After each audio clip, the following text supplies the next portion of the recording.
Good morning, everybody. Hello, my name is Nathan Lee, and I've been blessed to be a part of a bigger picture house church journey since sixth grade, starting with Cypher 3, Greater Houston, and then Zion 6. So I think house church has been quite a journey for me. Through the doubts, the shortcomings, and the victories, God has revealed to me that there is truly no greater joy than witnessing the hearts of the lost and the souls of the wandering come to find rest and love in the presence of God.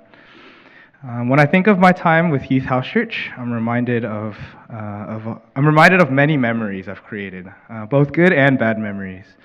Our house church has definitely had its fair share of struggles and disappointments. At least from my end, I can clearly remember complaining about things and wishing house church was a different way throughout middle school, whether it was not feeling like I had fit in or having a total lack of respect for my shepherd. I think that my immature middle school self couldn't understand the purpose of house church and simply just complained. As I grew older, I began to make some good memories as well. I began to appreciate the time my shepherds were putting in, and I began to grow closer to my house church. This leads to now my turn to take up the shepherding role. When I look back at all my shepherds, I remember thinking that, oh, this was probably going to be so easy. I had become so arrogant in saying things like, oh, because I've been reaching out to my VIPs for so long, I've basically been shepherding for 2 years now, and I got this. It was a sense of pride and self-assurance that almost got to me. I realized that this self-confidence and pride initially instantly disappeared as 8 energetic and basically ADHD 8th graders joined our house church and started destroying our homes. I remember struggling so much with wondering whether they were experiencing God or not, whether they were growing closer together or not, or whether they were simply just causing trouble just to cause trouble. It seems kind of like a funny joke and stupid at times, but this was something that really weighed on me. As a shepherd, I had witnessed my VIP, not as a shepherd, but as a friend, I witnessed my VIP friends come to know Christ, and that was one of the greatest moments of my life, and is the moments that I live for. But when I looked at these 8th graders, I genuinely couldn't tell if they were experiencing anything. I couldn't tell if I was making an impact enough. I couldn't tell if my words were, getting through.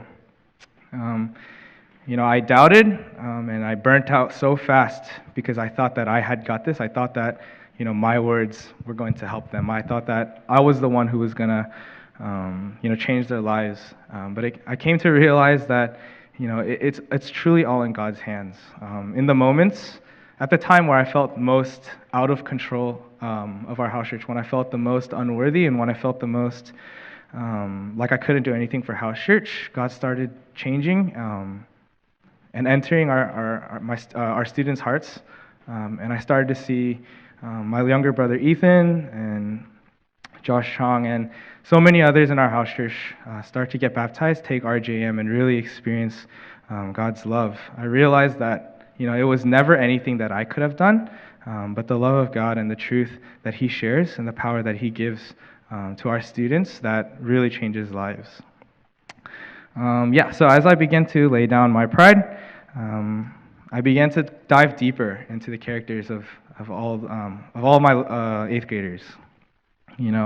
As if I was seeing through a different lens. God had given me this love and this overwhelming patience and just peace, knowing that it doesn't matter. God uses the crazy people. God uses the energetic. God uses those with amazing passions to do His work and ministry. And I began to have a vision for these 8th graders that I so highly doubted. I began to see little missionaries. I began to see little, ministers to the city of Houston, especially with, going to inner city with a lot of my house church members. I saw that, the city of Houston has a bright future with so many middle schoolers and so many younger ones who are passionate for the city and passionate for serving.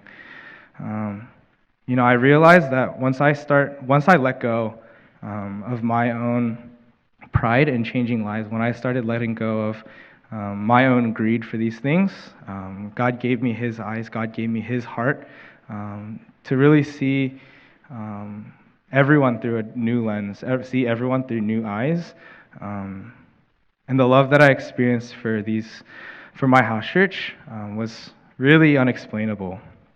You know, I had so much confidence stepping into shepherding and so much pride in trusting what I had done with my VIPs up to that point. And, you know, I thought that I had got this. But, you know, God proved me so wrong. And he reminded me of something my past shepherd had told me, that shepherding wasn't like something special that you become. It's not something crazy.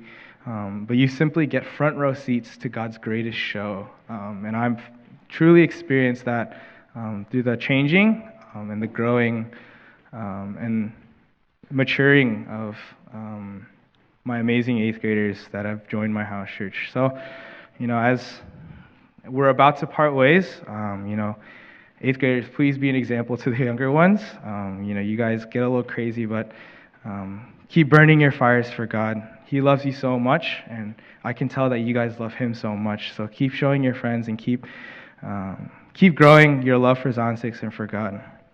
And to my upperclassmen, house church members, I just thank you so much for being by my side. You know, whenever I felt like not a good shepherd, you guys were always there to encourage me. You guys were always there to love on me and listen to me.